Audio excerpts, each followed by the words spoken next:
They said the storm that rolled in on the night of Evelyn Wren's wedding was the worst in 40 years. Guests whispered it was a bad omen, a curse disguised as rain. But Evelyn didn't mind. From the balcony of her family's estate, she looked out into the dark, her veil fluttering against the lightning, and told herself that love was stronger than superstition. Hours later, when the candles burned low and the last guest had gone, her mother, Celeste, knocked on the bridal suite door. She carried a gift wrapped in velvet. Evelyn thought it was a token of blessing, until she opened it and saw what lay inside. That was the night she began to lose her mind. The wedding gift. The storm began at dusk.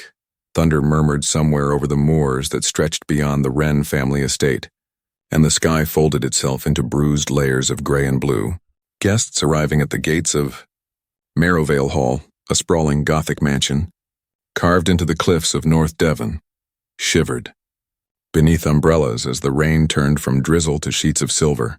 The wedding of Evelyn Celeste Wren, only daughter and sole heir to the Wren shipping fortune, was meant to be the event of the season. Her father's company had built half the ports along the southern coast. Her mother was a patron of the arts and silent owner of a well-known gallery in London. To the townsfolk, the Wrens were nobility without titles, power without crown. Inside the candlelit hall, the smell of roses and sandalwood filled the air. Musicians played a soft waltz beneath the painted dome. Evelyn, barely 23, stood before the great mirror in the bridal room, staring at her reflection with trembling fingers pressed to her lips. The dress, hand-stitched ivory silk, long train embroidered with gold thread, felt heavy, not from the fabric but from the weight of expectation. Her mother, Celeste Wren, entered quietly behind her. She was 50, though few would have guessed it. Her beauty had a strange endurance, like the glow of a candle that refused to go out no matter how long it burned. She moved with slow grace, her eyes cool and unwavering. "You look exquisite," Celeste murmured, smoothing a strand of Evelyn's hair behind her ear. "You're the very image of your grandmother on her wedding day." Evelyn forced a smile. "You've told me that before." Celeste's hand lingered on her shoulder. "Because it's true.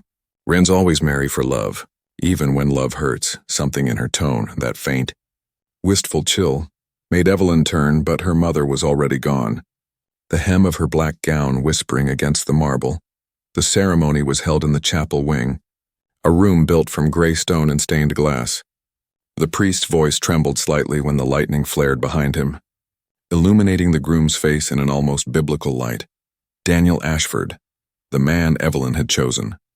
He was a writer, the kind who wore melancholy like a fragrance, always a bit too quiet, a bit too observant. His last novel had been a modest success, a Gothic romance that critics called hauntingly intimate. Evelyn had met him at a gallery opening in London 2 years earlier, where he had stood in front of one of her mother's paintings, a self-portrait titled The Widow in White. He had asked Evelyn if the painter still lived. Evelyn had said yes, and when he smiled, she swore she saw something almost reverent in his eyes. That night he sent her a note. "Your eyes are what her brush forgot." Evelyn never showed that note to anyone, not even her mother. The vows passed like a dream. The rain fell harder. By the time the carriage carried the newlyweds up the long drive to the reception hall, the road was a river of mud and reflected candlelight. The celebration that followed was a portrait of old wealth and decaying glamour. Chandeliers glistened, laughter echoed, and champagne spilled like liquid gold. Evelyn danced once, twice, 3 times. Daniel watched her from the corner, his expression unreadable. Celeste, standing near the fireplace, never looked away from him. By midnight, the last toast was made. The guests left, and the mansion, so loud with celebration hours before, fell into a hush broken only by the rain. Evelyn and Daniel retreated to the bridal suite, an ornate chamber at the top of the east wing. The room was lined with mirrors and candle sconces shaped like angels. The scent of lilies hung heavy in the air. Evelyn sat before the vanity, her hands shaking as she removed her earrings. Daniel stood behind her, watching her reflection. "You're trembling," he said. "Just nerves." He touched her shoulder gently. "I should tell you something," he began, voice barely a whisper. "Something about your mother." But before he could continue, there was a soft knock at the door. 3 slow taps, Celeste's voice. "My darling, may I come in?" Evelyn froze. Daniel stepped back. "Of course," Evelyn said after a pause. "Come in, Mother." Celeste entered, dressed not in her evening gown but in a long robe of black silk. Her hair was loose now, falling in waves down her back. She looked strangely young. The candlelight softened the lines of her face, and for a fleeting moment, Evelyn saw herself reflected in her mother, not as daughter and parent, but as mirror and shadow. "I have something for you both," Celeste said softly, holding a small box wrapped in deep red velvet. "A gift, a family tradition." Evelyn smiled faintly. "You didn't have to—" "I wanted to," Celeste interrupted, her tone clipped, final. She handed the box to her daughter. "Open it together." Evelyn untied the ribbon. Inside was a locket, gold with black enamel filigree. Engraved on the front was a crest Evelyn had never seen before, two intertwined birds facing opposite directions. "What is it?" Daniel asked. "It belonged to my grandmother," Celeste said. "She wore it on her wedding night as well. And now, it belongs to you, Evelyn." Evelyn lifted it out, studying the delicate craftsmanship. The clasp was tiny and cold. When she opened it, she gasped. Inside were two miniature portraits, painted in exquisite detail. On one side, a young woman with Evelyn's face, though the eyes were colder. On the other, a man who looked eerily like Daniel, but the painting was old. At least a century. "That's impossible," Evelyn whispered. Celeste's lips curved. "Nothing is impossible in this house," Daniel frowned. "Who are they?" "My great-grandparents," Celeste said, her eyes glinting. "They were bound by love, and by something deeper than love. A promise that echoes still." Her voice lowered, almost tender. "I hope you honor it." After she left, the silence in the room felt heavy. Evelyn turned the locket over in her hand. The rain outside had turned to wind, moaning softly through the cracks in the window frame. Daniel poured himself a drink. "Your mother has a strange sense of romance." Evelyn didn't answer. Her gaze drifted toward the door, half expecting her mother to return. She thought about the look Celeste had given Daniel before leaving, the way her eyes had lingered on him as if memorizing him. That night, Evelyn dreamed of drowning. She saw the ocean swallowing the cliffs beneath Marrowvale Hall, waves rising like walls of glass.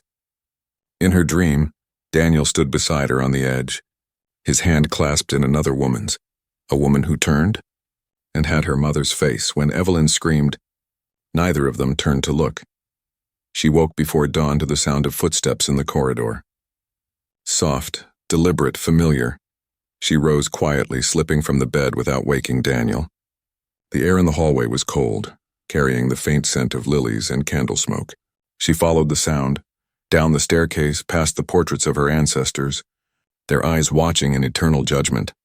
At the end of the corridor stood the door to the old gallery, a room her mother had forbidden her to enter since childhood. The handle was cold beneath her fingers. She pushed the door open. Inside, moonlight filtered through tall arched windows, revealing a collection of paintings draped in dust covers. In the center of the room stood one canvas uncovered, a portrait Evelyn had never seen before. It was her, mother, but not as she was now. Younger, dressed in a bridal gown identical to Evelyn's, and standing behind her, one hand resting on her shoulder, was a man who looked exactly like Daniel. The brushstrokes were unmistakably real. The paint, though cracked with age, had darkened like dried blood. Evelyn's breath caught in her throat. Her mother's voice came from behind her. "You weren't supposed to see that yet." The woman in the portrait. The first thing Evelyn noticed was her mother's shadow. It stretched across the floor before Celeste herself emerged from the darkness. Calm, barefoot, as if she had been there all along. Her silk robe shimmered faintly under the moonlight, the same black as the night sky pressing against the windows. Celeste didn't look surprised to see her daughter standing there. Only how disappointed. "I told you not to come here, Evelyn." Evelyn could barely form words. Her eyes darted between the painting and her mother's expression. Why do you have this?" she whispered. "Who painted it?" Celeste stepped closer, her voice low and measured. "It's been here for years, long before you were born." "That's impossible," Evelyn said, shaking her head. "That's Daniel." "It's him." Celeste's smile was faint, almost pitying. "It isn't, but I can see why you'd think so." Evelyn felt her heartbeat pulse in her throat. You look the same in this. The same age. The same face. Tell me the truth. Her mother's hand rose slowly, brushing a speck of dust from the frame. You always were too curious, she murmured. Curiosity is a curse in our bloodline. She turned to leave. Go back to your husband, Evelyn. It's late, but Evelyn didn't move. Mother, she said, her voice trembling. Did you know him? The man in the portrait? Celeste stopped in the doorway. The wind howled against the glass and her hair lifted like smoke around her shoulders. Yes, she said finally. I knew him very well. Then she closed the door behind her. Evelyn stood frozen, her pulse ringing in her ears. The room seemed to shrink, the silence pressing inward. Her eyes wandered back to the portrait, to the way the man's hand rested so gently on Celeste's shoulder, to the look between them that was not posed but intimate. It wasn't just a portrait. It was a confession. And though she tried to tell herself it was impossible, the resemblance between the man and Daniel was perfect, down to the small scar at the edge of his brow. Evelyn felt dizzy. For a moment she thought the figures in the painting were breathing. She turned and fled. When she returned to the bridal suite, Daniel was awake. He sat in the armchair by the window, fully dressed, a glass of scotch in his hand. The lightning outside cast brief flashes over his face, serene, unreadable, like someone deep in thought. Where did you go? He asked quietly. I couldn't sleep, she said, hesitating. I went walking, he nodded, unconvinced. In the East Wing. She froze. How did you know? Because you tracked mud on the carpet, he said, glancing toward her bare feet. His tone wasn't angry, just detached. Your mother told me once that wing is closed. Evelyn's breath caught. She told you that? Yes. When? He didn't answer right away. Instead, he looked at her the way one looks at a fragile object, something precious but breakable. Before the wedding, he said. When we first visited Marrowvale Hall, Evelyn felt a chill spread through her. Her mother had met Daniel before the engagement. That wasn't what she had been told. Why didn't you tell me? He set down the glass. Because she asked me not to. Evelyn stared at him. You kept a secret from me. About her? He rose from the chair. It wasn't a secret, he said softly. It was respect. For my mother? For your family, he said, his voice fading. Then he looked away, as if the words themselves had betrayed something. Evelyn didn't sleep that night. When she closed her eyes, she saw her mother's portrait and Daniel's hand resting on her shoulder. Morning came pale and soundless. The storm had passed, leaving the moors shrouded in mist. Breakfast was served in the conservatory. Celeste sat at the far end of the table, reading a letter as if nothing were amiss. The glass ceiling above them dripped from the previous night's rain. Evelyn entered quietly, wearing a robe over her nightdress. Daniel followed a few minutes later. Good morning, my darlings, Celeste said without looking up. Her voice was bright, falsely cheerful. I trust you both slept well? Evelyn didn't reply. Daniel simply nodded. Celeste folded the letter neatly and placed it aside. I've decided to keep you both here a few days longer, she said. The roads are flooded. You'll be safer at the estate. Evelyn frowned. Mother, we plan to leave for London tomorrow. Celeste's smile never wavered. Plans change, Evelyn. The silence that followed was sharp enough to cut glass. That afternoon, Evelyn walked alone through the gardens, the fog thick and cold. The old statues, saints, angels, lovers, loomed out of the mist like ghosts. She thought of the painting again. Of Daniel's strange calm, of her mother's unreadable gaze. Her whole life she had admired Celeste, envied her composure, her beauty, her power over every room she entered. But beneath that admiration, something else had always lingered, a sense that her mother didn't love her, not truly, that she had only ever loved herself. Evelyn stopped near the fountain, its basin cracked and filled with rainwater. Her reflection shimmered beside the stone cherub's face. For a moment she imagined her mother standing behind her again, a shadow whispering in her ear. You weren't supposed to see that yet. That evening, Evelyn decided she couldn't stand the silence anymore. She had to know the truth. She found Daniel in the library, seated beside the fire with a book open in his lap, a volume of poetry by Keats. His expression was distant, his fingers tracing the page without reading it. Daniel, she said quietly. He looked up, Evelyn, tell me about the first time you met my mother. He hesitated. I already told you. No, she interrupted. Tell me everything, he sighed. It was at the gallery in London. The same night I met you. She was the one who introduced herself first. Evelyn's stomach twisted. She approached you? He nodded slowly. Yes, she said she recognized my work, that she had read my novel. Evelyn's voice trembled. And she never told me that? I suppose she didn't think it mattered. Evelyn stepped closer. Did she ever write to you? Daniel's silence was answer enough. Let me see them, she said. He looked genuinely startled. What? The letters, Daniel.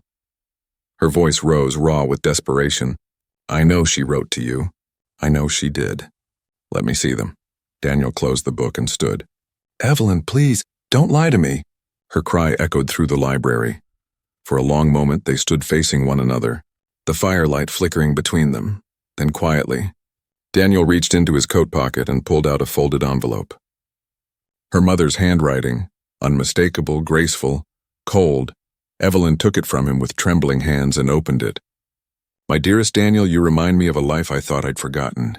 A mirror I once looked into and saw my youth staring back at me. You belong here more than she ever will. When she speaks your name, she doesn't understand what it means. But I do. Celeste Evelyn felt her knees weaken. The paper nearly slipped from her hand.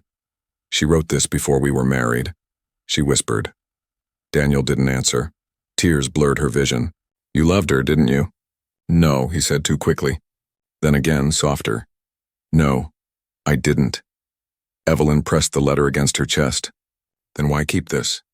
Because, Daniel said, his voice trembling. She told me to. Evelyn stared at him. You do whatever she tells you, don't you? She's your mother, Evelyn, he said, almost pleading.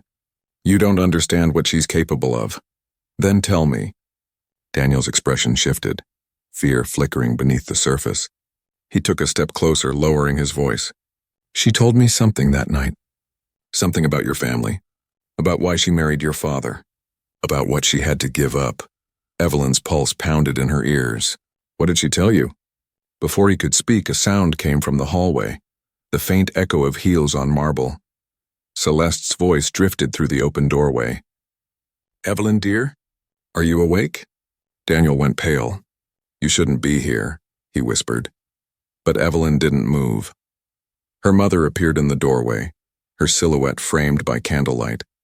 Her eyes were fixed not on her daughter, but on Daniel. I see you found my letter, she said softly. Evelyn turned toward her, the paper trembling in her hand. Why did you write this? Celeste smiled faintly. Because I tell the truth when no one else dares to. You said he belongs to me. Evelyn's voice cracked. Not you. Celeste stepped forward slowly, her gaze never breaking from Daniel's. Oh, my darling, she whispered. You really don't know, do you? Know what? Evelyn demanded. Celeste's smile widened, almost tender. That your husband and I were lovers once, long before you were born. Evelyn's scream tore through the hall, echoing off the marble. The candlelight flickered violently. Daniel tried to speak, but Celeste raised a hand, silencing him. Don't lie to her, Evelyn cried. Tell me she's lying. But Daniel said nothing. Outside, the wind began again, rattling the windows. The portraits on the walls seemed to stare. The fire hissed in its grate. Celeste reached out, her hand brushing Daniel's face in a gesture too intimate to deny. And in that instant, Evelyn saw it in his eyes. Recognition, familiarity, remorse. Celeste leaned close to her daughter and whispered, History always repeats itself, my love. Even the sins. Evelyn staggered backward, the world spinning. She turned and fled the room, the echo of her mother's laughter following her down the corridor. In her panic, she didn't see where she was running until she reached the staircase landing overlooking the grand hall below. The moon broke through the clouds, casting silver across the marble floor. And there, lying at the bottom of the stairs, stood the portrait again. Only now the faces were different. Celeste's likeness remained unchanged. But the man beside her was Daniel. No longer a resemblance, an exact likeness down to the last brushstroke. The paint glistened as if still wet. Evelyn's scream caught in her throat. And then she saw something worse. Behind the figures in the painting and in the faint outline of the background, another shadow was forming. A woman's silhouette. Her own. The third face in the painting the next morning. Evelyn didn't trust her reflection. The mirror over her vanity shimmered faintly in the half-light, her face pale, lips colorless, eyes rimmed in sleepless red. But it wasn't the exhaustion that unsettled her. It was the faint, impossible difference she swore she saw each time she blinked. Her reflection didn't quite follow her movements. It was subtle, a hesitation, a delay, a watching. She shut her eyes and whispered, "It's just nerves." When she opened them again, her reflection smiled back at her. Even though her own lips had not moved. The house had grown colder since the night before. The servants, few remained since her father's death, avoided her gaze, moving silently down corridors as though afraid to make a sound. The windows were all sealed, yet she could feel the wind moving through the walls. At breakfast, only her mother sat waiting. Celeste wore white that morning, a satin gown Evelyn had never seen before. The color washed the life from her face, turning her into something otherworldly. "Where's Daniel?" Evelyn asked. Celeste's smile was mild. "Resting. In his room?" Her mother sipped her tea, eyes unreadable. "I asked him to stay away for a while. He needs clarity." "Clarity?" Evelyn's voice trembled. "You mean control?" Celeste didn't answer.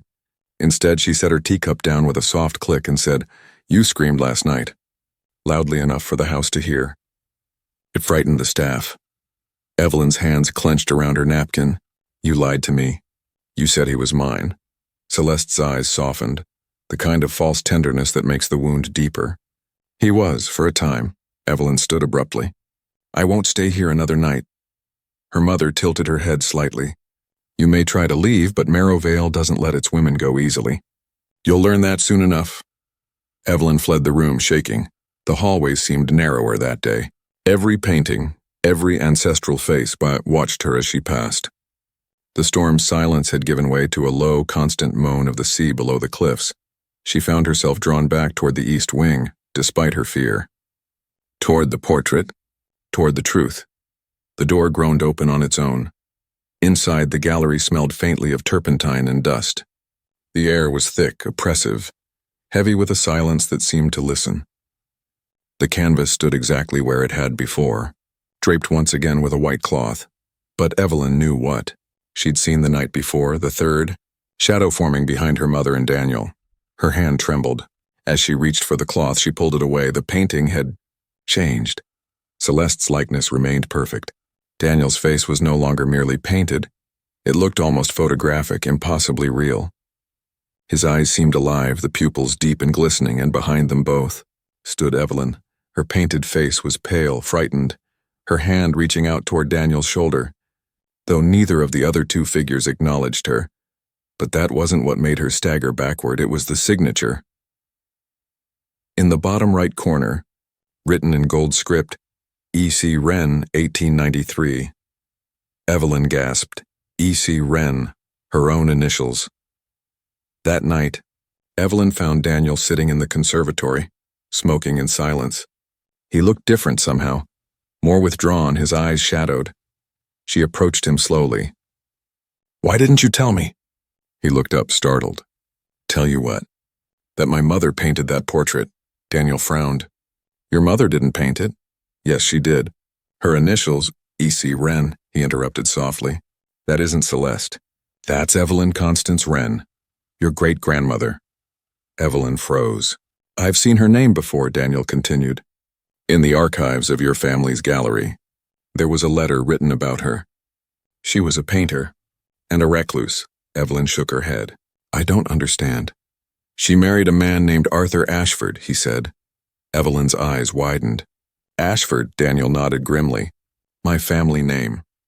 The realization hit like a blow. Her great-grandmother, Evelyn Constance Wren, had married into Daniel's bloodline. The very name Ashford was written in her family's history, which meant this wasn't just a coincidence. It was a circle. The Wrens and the Ashfords had been bound together long before this marriage, perhaps for generations. And somehow, Celeste had known. Evelyn felt the room closing in, her breath shallow. "Why didn't you tell me?" Daniel's voice broke. Because I didn't want you to look at me the way you're looking now. She took a step back. How long have you known? Since the engagement, he whispered. Your mother told me everything. Everything? He nodded. About your family's curse. About what happens when a Wren marries an Ashford. Evelyn's throat tightened. Curse? Daniel leaned forward, his voice low. They say the Wrens are born from the sea, that every generation of women loves one man, the same man, reborn, and that each time that love destroys them. Evelyn laughed shakily on the edge of hysteria. You expect me to believe that? Daniel's eyes glimmered with something between pity and terror. I didn't believe it either, he said softly, until I started dreaming about her. Her who? Your mother, he whispered. Long before we met. That night Evelyn couldn't sleep. Each tick of the old grandfather clock echoed through her bones. She wandered the corridors again, barefoot and trembling. The portraits seemed alive under the moonlight, their painted eyes gleaming faintly, following her as she passed. When she reached the gallery once more, she froze. The door was already open. Inside, a single candle burned beside the painting, and in front of it stood Celeste, motionless, her back to the door. Evelyn stepped closer. Mother? Celeste didn't move. Why are you here? Evelyn whispered. Celeste's voice floated softly through the still air. Because you've seen what I hoped you never would. Evelyn's pulse raced. The curse? Her mother turned then, and the candlelight caught her face, her eyes glistening, her expression neither human nor ghostly, but something between. The Wrens do not marry for love, Celeste said. We marry to remember. To remember what?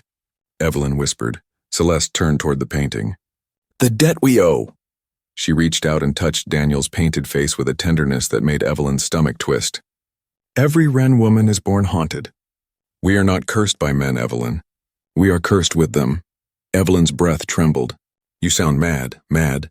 Celeste smiled faintly. Perhaps. But madness is only what the sane cannot see.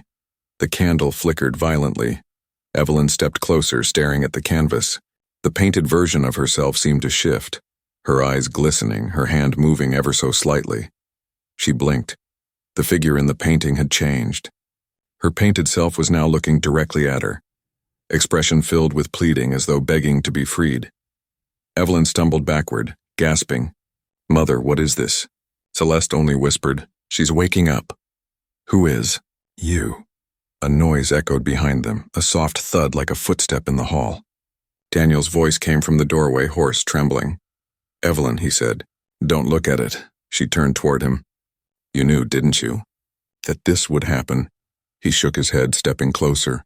No, I didn't want this. She... But before he could finish, Celeste's expression hardened. She? Evelyn whispered. Say it. Daniel's lips parted, but Celeste's voice cut through his. She belongs to me. The candle extinguished with a hiss for one long second. The room was swallowed in darkness, absolute, suffocating. Then, from within that blackness, Evelyn heard a whisper. It wasn't her mother's, it wasn't Daniel's, it was her own voice, but older. Distant, echoing from the direction of the painting. He loved me first. Evelyn's scream echoed through Marrowvale Hall. When the servants came running, they found the gallery empty. The candle lay overturned, wax cooling on the floor. The portrait was still there. But now there were 3 figures on the canvas, and all of them were smiling. The sea remembers. There was always a wind at Marrowvale Hall. Even on the stillest mornings, a cold breath seemed to move through the corridors, as if the house itself inhaled and exhaled. The servants said it came from the sea, from the cliffs below. But Evelyn knew better now. It wasn't the sea that breathed. It was the house. And it was remembering. She awoke in her childhood bedroom. The curtains were drawn and faint gray light filtered through the lace. Her body ached as though she'd been dragged through her own nightmares. Her last memory was the gallery, the candle going out, her voice whispering from the painting. When she tried to sit up, she noticed something that made her skin crawl. Her wedding dress hung neatly on the wardrobe door, clean, pressed, waiting. It had been torn the night of the wedding. She remembered that clearly. The hem had caught on a stair and ripped. Yet now it was flawless, as if someone had repaired it, or replaced it. A faint sound drifted through the walls. Not music, not speech, and something older. The ocean. She rose, crossed to the window, and pulled back the curtain. Below, the cliffs stretched into the mist. Waves broke against the rocks far beneath. And there, in the churning gray distance, stood a figure in white on the edge of the precipice. Celeste. Evelyn threw open the door and ran. Her bare feet slapped against the cold marble floors. The air was damp, smelling faintly of salt and lilies. As she passed the hall mirrors, her reflection seemed to lag again, her eyes watching her go as though refusing to follow. By the time she reached the terrace, the sea wind hit her like a slap.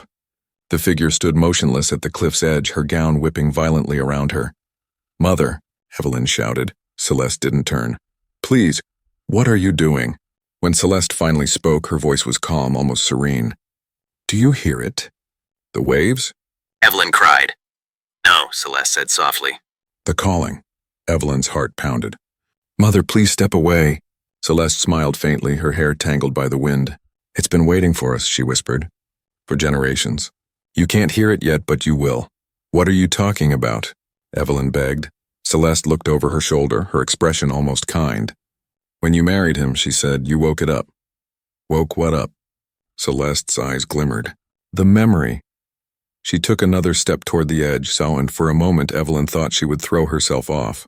But instead Celeste knelt, pressing her palm against the wet ground. "The Wrens are bound by the tide," she murmured. "It carried us to fortune, and now it carries us to ruin." Later, when Evelyn returned to the hall, Daniel was waiting. He stood in the foyer, drenched from the rain, his eyes hollow. "I couldn't find you," he said. She backed away from him instinctively. "Where were you?" "I went to the village," he said, breath ragged. "I needed answers." "About what?" He reached into his coat and produced an old water-stained ledger. "About your family." The book's leather cover was cracked and warped by age, stamped on the spine in fading gold letters. "The Marrowvale Registry, 1781-1899. He opened it, pages trembling in his wet fingers. "There's an entry here," he said. "For Evelyn Constance Wren, your great-grandmother. But there's something strange. The death record says she drowned." Evelyn swallowed hard. "That's not strange for a woman who lived by the sea." Daniel shook his head. "No, it says she drowned on her wedding night." Evelyn froze, and the man listed as her husband. Daniel's voice faltered. "Arthur Ashford." A silence heavier than grief filled the hall. Evelyn's mind flashed with images. The painting, the identical faces, the waves. It all began to fit together in a way that terrified her. "What if—" she began, her voice breaking. "We're living it again?" Daniel looked away. "Maybe we already have." He placed the book on the table, open to a page of old handwriting. Ink faded, edges burned. Beneath the death entry, someone had scrawled a single line in red. "The sea remembers what love forgets." Evelyn traced the words with shaking fingers. "Who wrote this?" "Your mother," Daniel said. That night, Evelyn locked her door. She could no longer trust anyone. Not Daniel, not Celeste, not even herself. She sat in the corner with a candle, the ledger open beside her, reading the brittle pages by its flickering light. The more she read, the colder the room became. Each generation told the same story. A Wren woman who loved an Ashford man, each doomed to the same fate, drowned, vanished, and in every account the man's name changed, but always began with the letter D. Dorian, Desmond, Damien, Daniel. She realized then, it wasn't love that tied them together. It was inheritance. Around midnight, Evelyn heard the first whisper. It came from the corner of the room, soft and rhythmic, like a lullaby sung from beneath the floorboards. She froze, holding her breath. The sound continued, weaving through the air like mist. It wasn't words, not at first. Then slowly it formed her name. "Evelyn." She stood, candle trembling in her hand. "Who's there?" The voice came again, closer this time and almost at her ear. "Come to the water." The candle blew out. In the darkness, Evelyn felt something brush her shoulder, cold, wet like seaweed sliding across her skin. She stumbled backward, struck the wall, and fumbled for the door. When she burst into the hall, the corridor lights flickered alive one by one. At the far end, she saw Daniel standing in his nightclothes, eyes wide. "Evelyn." She ran to him. "There's something in my room." He caught her by the shoulders, his hands cold. "Calm down." But before he could finish, a sound rolled through the house, a deep groan, ancient and wet, like the sea dragging itself across stone, and then the floor beneath them moved. The chandeliers swayed violently. The portraits shook. Somewhere below, the foundation itself seemed to breathe. Evelyn clung to Daniel, her body trembling. From the far end of the hall, a door creaked open on its own. The smell of salt water flooded the air. Celeste's voice drifted from the darkness beyond. "Don't fight it, Evelyn. You'll only make it worse." "Mother!" Evelyn cried. "What's happening?" Celeste stepped into the light, barefoot, her gown clinging to her as though soaked through. Her skin glistened like damp porcelain. "The sea has come for what it's owed," she said softly, "and it always collects its due." Evelyn broke away from Daniel and ran. Down the staircase, through the great hall. Past the locked doors. The air was thick with mist now, seeping in through the cracks of the walls. The entire mansion smelled like the tide. She reached the main entrance and threw the doors open, and froze. The sea had risen. Where there should have been lawn and gardens, there was now a churning, endless expanse of water stretching to the horizon. The cliffs were gone. Marrowvale Hall stood surrounded by ocean, its foundations submerged. Waves lapped at the doorstep like hands. Evelyn turned in horror. "Mother!" Celeste stood behind her, serene. "Welcome home, my darling." Daniel appeared in the doorway, his voice breaking. "Celeste, what have you done?" Celeste smiled faintly. "What was always meant to be done." The floor trembled again, and Evelyn saw water beginning to seep up through the marble. Thin streams at first, then small pools. "You said it was a curse," Evelyn whispered. "That we were doomed," Celeste nodded. "Not doomed, chosen. Chosen for what?" Her mother's eyes glimmered like glass. "To remember him. To love him. Forever." Suddenly, Daniel cried out in pain and fell to his knees. His hands clutched his head, his breath coming in ragged gasps. Evelyn dropped beside him. "Daniel! What's wrong?" He lifted his eyes to hers, and for a heartbeat they weren't his eyes anymore. They were someone else's, an older, colder, infinite. His voice was not his own. "You shouldn't have woken me." Evelyn stumbled backward, terrified. "Daniel?" Celeste smiled through tears. "He's not Daniel anymore." The wind howled. The sea roared, and from somewhere deep within the house, the painting began to bleed, the colors dripping down the canvas like veins bursting open, pooling across the floor in thick black water. Celeste's voice trembled with awe. "The sea remembers." Evelyn screamed as the tide surged into the hall, swallowing the candles, devouring the marble. Celeste reached for her hand. "Don't fight it," she whispered again. "You'll drown either way." But Evelyn tore free, stumbling toward the staircase as water rose around her ankles, her knees, her waist. The portraits on the walls tilted, falling one by one into the flood. She looked back once and saw her mother vanish beneath the waves, her white gown glowing faintly beneath the water, and Daniel, or whatever wore Daniel's face, only smiled as he sank beside her.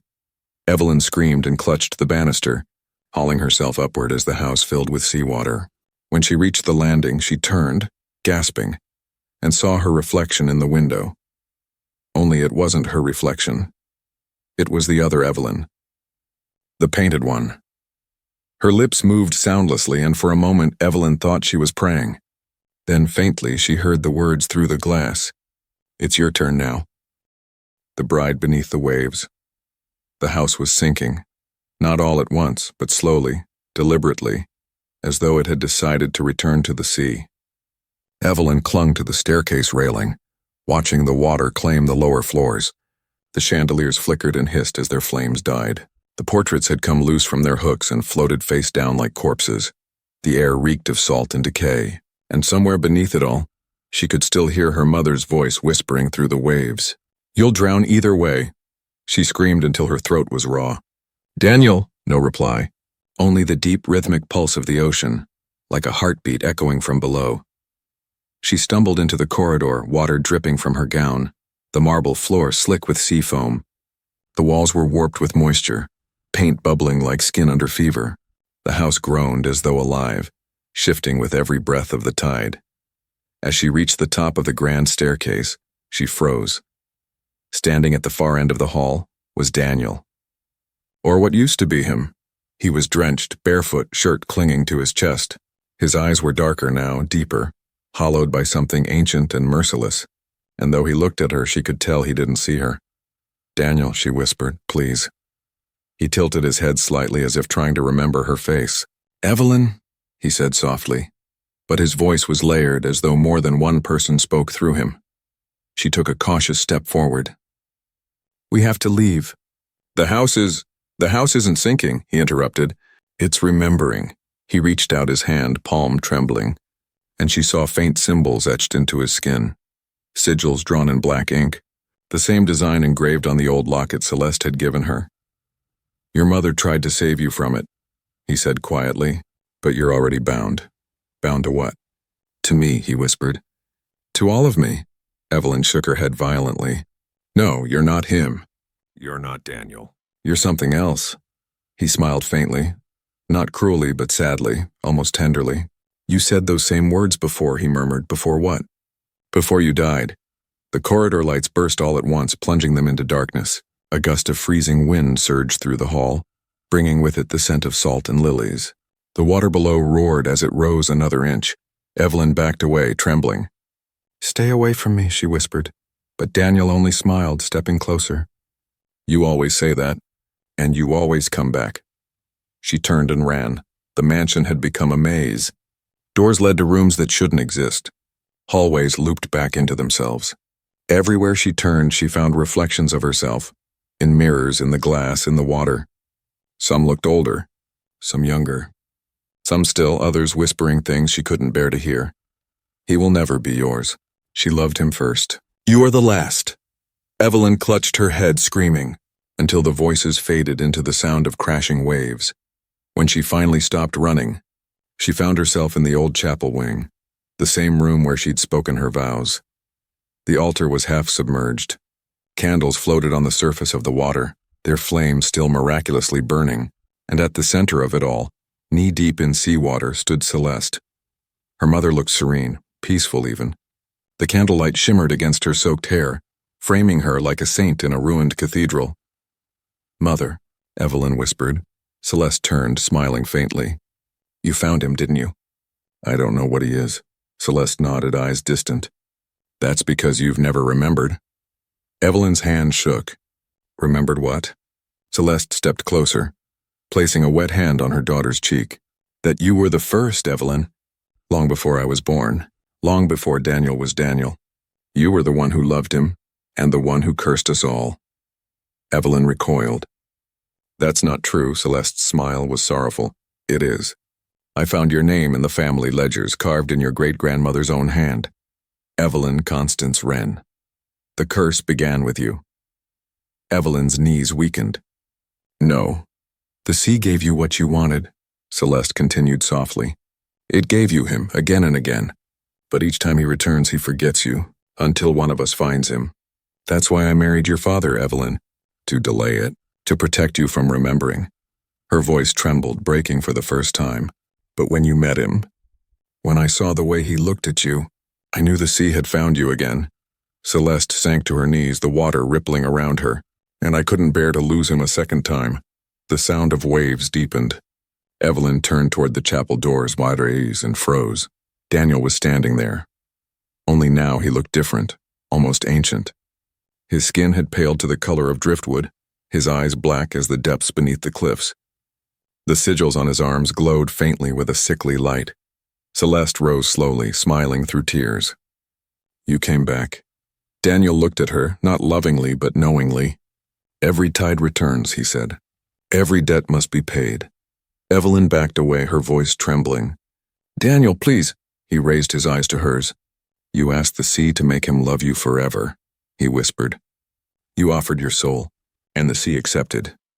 Evelyn felt her heart seize. The candle flame swayed violently as if pushed by unseen hands. Celeste's face twisted in grief. "Don't tell her that." Daniel's tone was soft, almost pitying. "She deserves to know. She begged the sea to keep me, and now it keeps us both."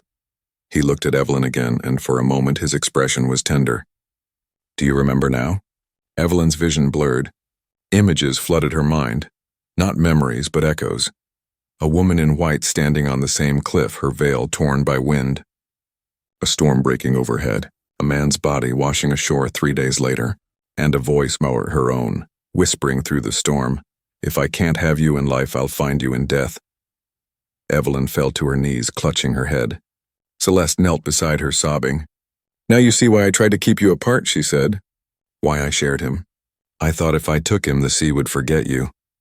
Evelyn looked at her mother, really looked, and for the first time understood the torment in her eyes. Celeste had never wanted Daniel. She had only wanted to save her child, but it was too late. The water had risen to their waists. The chapel pews floated freely, knocking softly against the walls, and Daniel, or whatever he had become, stepped forward, his reflection rippling across the black water. Celeste rose, spreading her arms. "Take me instead," Daniel smiled faintly. "It was never you it wanted," Celeste screamed and lunged at him, striking his chest with both fists. He didn't flinch. Instead, he reached up and touched her face, lovingly, tenderly, and she froze. Her body went still. Her eyes turned glassy. Her skin turned pale as salt, and then she collapsed lifeless into the water. "Mother," Evelyn screamed, diving forward, catching her before she sank. But the body was already cold, her mother's face peaceful, as if she'd finally surrendered. Evelyn's scream shattered the silence. "Why did you kill her?" Daniel knelt beside her, voice calm, steady. She freed herself. "The sea was merciful." "Merciful?" Evelyn spat. "You're a monster." Daniel smiled faintly. "I'm yours." The floor beneath them shuddered. The water began to glow, faintly blue, as if lit from below. Evelyn clutched her mother's body, tears blurring her vision. Then she saw something that stopped her breath. Celeste's reflection in the glowing water was smiling, and the reflection's lips moved. "Finish it, Evelyn." The glow spread upward, filling the chapel with an ethereal light. The sigils on Daniel's arms flared brighter. Evelyn rose slowly, trembling, clutching the locket around her neck, the one Celeste had given her on her wedding night. She ripped it open. The two miniature portraits, and the ones of the man and woman from the past, were gone. In their place was a mirror. Her reflection stared back at her, and this time, it spoke. "Set him free or drown with him." Evelyn turned toward Daniel. "If this curse is mine," she whispered, "then I end it now." He smiled sadly. "You can't destroy what you are. Watch me." She stepped toward him, and before fear could stop her, she pressed the locket against his chest. The glow burst outward in a blinding flash. The sea roared. The floor collapsed. The house cracked open like a shell, and as Evelyn was pulled into the blackness, she heard her mother's voice one last time, whispering through the storm, "Every bride must join the tide." The last tide, when Evelyn opened her eyes, the world was made of water and light. She floated in darkness, yet the darkness shimmered, soft beams filtering through from above like sun through a cathedral's glass. Her gown billowed around her in slow motion, the fabric moving as though alive. For a moment, she felt weightless, free, peaceful. Then she remembered the house collapsing, the floor giving way, Daniel's voice fading into the roar of the sea. And Celeste's final whisper, "Every bride must join the tide." Evelyn screamed, but no sound came. Bubbles rose from her lips and vanished into the endless blue. She was underwater. Below her, the ruins of Marrowvale Hall spread out like a forgotten kingdom. The chandeliers hung like drowned constellations. The portraits swayed with the current, faces rippling in and out of focus. The great staircase descended into a shadow that seemed to have no bottom. Evelyn tried to swim upward, but the water thickened, clinging to her like silk. Someone was holding her there. She turned. Daniel was behind her. He looked as he had on their wedding night, dry, immaculate, heartbreakingly human. Yet his eyes were wrong, not cruel, not kind, just infinite. "Let me go," she mouthed. He shook his head, his voice carrying through the water like a vibration. "You asked for eternity." Tears blurred her vision. "I was a child. You were desperate," he corrected. "That's what love becomes when it refuses to die." He reached toward her, his hand hovering inches from her face. "End it, Evelyn," he whispered. "Or begin it again." The sea darkened around them. The ruins of Marrowvale began to crumble, walls splitting open, marble statues collapsing in slow motion. From below, a faint light glowed, blue, then gold, then red, And Evelyn realized she wasn't alone. Hundreds of women drifted in the water below. Each wore a white gown. Each had her face, the first Wren brides. The ones who came before. Their eyes were open, glassy and luminous, and all of them were smiling. The current carried her downward toward them. She screamed soundlessly, thrashing, but their hands reached for her gently, pulling her closer. Their touch was neither cold nor warm, just inevitable. Their mouths opened in unison. "Join us," Evelyn shook her head violently. "No." Above, Daniel extended his hand once more. "You can't stay between the tide and the shore," he said. "You have to choose." "Choose what?" "Memory or mercy," her lungs burned. The sea pressed tighter around her chest. The faces of the brides blurred together, her own reflected again and again. She remembered everything now. Every lifetime. Every time she had loved him, begged for him, drowned for him. And every time she had been reborn. Her mother, the next vessel. Her mother's daughter, the next after that.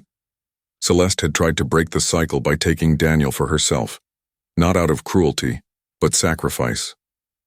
She had shared her husband with her daughter to keep the sea satisfied, hoping to stop the tide, and Evelyn had hated her for it. Now she understood. Evelyn turned toward Daniel, her husband, her curse, her reflection through time. "I won't love you anymore," she said. He smiled faintly. "Then the sea will let you go." She looked down one last time at the brides below. Their smiles faded. Their hands released her. The light dimmed and Evelyn began to rise. The water grew brighter as she ascended. Her lungs filled with air that wasn't air. Memory, forgiveness, pain. The pressure eased. Her heartbeat slowed, and then, with one final surge, she broke the surface. It was dawn. The sea was calm. Evelyn floated among the wreckage and beams of wood, shreds of silk, fragments of marble from the fallen mansion. The cliffs were gone. Only endless ocean stretched in every direction. In the distance, a single gull cried. She lay there staring at the sky, unable to tell if the salt on her lips was from the sea or from her own tears. When she finally rolled onto her back, she saw something gleaming near her hand, the locket. It had somehow survived. She opened it slowly. Inside was no longer a mirror nor a portrait, only a sliver of glass, a cracked half filled with seawater, and reflected in that water was not Daniel's face. Not her mother's, just her own. Calm, still, alive. She whispered, "It's over." But as she said it, a wave touched the edge of her hand, soft, deliberate, almost tender, and faintly from beneath the water came a whisper. "Until the next tide." Months later, fishermen along the Devon coast began speaking of a figure they sometimes saw at dawn, a woman in white standing on the rocks above the surf. She never spoke. She never moved. But when the wind rose and the tide turned inward, her veil always fluttered toward the sea. Some said she was a ghost. Others swore she was waiting. None dared to ask what or who she waited for.